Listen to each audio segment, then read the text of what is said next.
चीन ने कोरोना के नए नए वेरिएंट बनाकर वायरस वाले जैविक हथियार से दुनिया में तबाही की तारीख लिखने की लाख कोशिश की, लेकिन चीन का हर मंसूबा नाकाम हो रहा है। इजराइल, इटली, स्पेन के बाद ब्रिटेन भी कोरोना मुक्त होने की राह पर बढ़ चला है। चीन को कोरोना काल के बाद अपनी बर्बादी का एहसास भी होने लगा है। इसीलिए बीजिंग अब गीदड़ भभकी देने पर उतर आया है। भूटान और नेपाल पर कब्जे की साजिश के बाद चीन ने हमारे एक और पड़ोसी बांग्लादेश को धमकी दी है। इसकी वजह जानना चाहते हैं तो इस रिपोर्ट को गौर से देखिए। समंदर की लहरों को चीरता जंगी जहाजों का बेड़ा, समंदर की गहराई को खंगालती सबमरीन, आसमान की बुलंदी से बारूद बरसाते फाइटर जेट। ये जंग नहीं है, लेकिन चीन से जंग होती तो ऐसी ही होती। ये तस्वीरें हिंद महासागर में क्वाड देशों के मिलिट्री ड्रिल की हैं, लेकिन युद्धाभ्यास से ही बीजिंग के कायर इस कदर खौफजदा हो गए हैं कि धमकी देने पर उतारू हो चुके हैं। चीन ने बांग्लादेश को क्वाड ग्रुप से दूर रहने की धमकी दी है।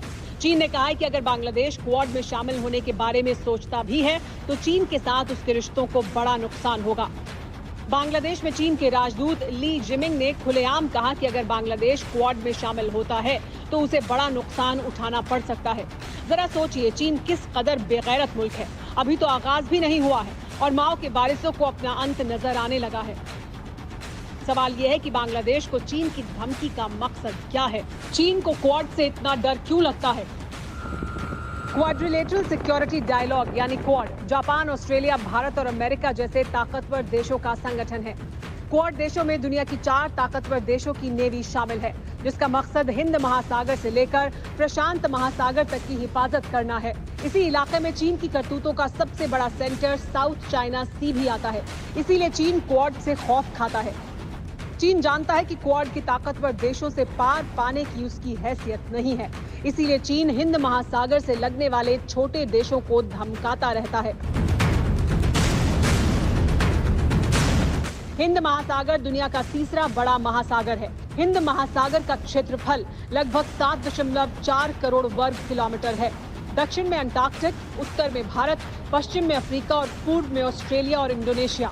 इसके साथ ही बांग्लादेश, श्रीलंका, थाईलैंड जैसे देश भी हिंद महासागर से जुड़े हैं। चीन का 80% कारोबार हिंद महासागर के मलक्का स्ट्रेट के जरिए होता है। इसीलिए चीन ये जानता है कि अगर इस इलाके में मौजूद छोटे छोटे देशों को वो कर्ज बांट देगा और अपने कर्ज के साए के नीचे दबा लेगा तो फिर उसको रोकना नामुमकिन है। इसीलिए जिनपिंग ने चंद रोज पहले अपने शागिर्द चीन के रक्षा मंत्री वेई फेंगे को बांग्लादेश और फिर श्रीलंका भेजकर क्वाड देशों भारत, अमेरिका, जापान और ऑस्ट्रेलिया के खिलाफ लामबंदी के लिए कहा। लेकिन दोनों देशों ने माओ के वारिसों को ठेंगा दिखाने में देर नहीं की। बीजिंग की इस बौखलाहट का नतीजा है कि वो अब बांग्लादेश को धमकी देने पर उतर आया है।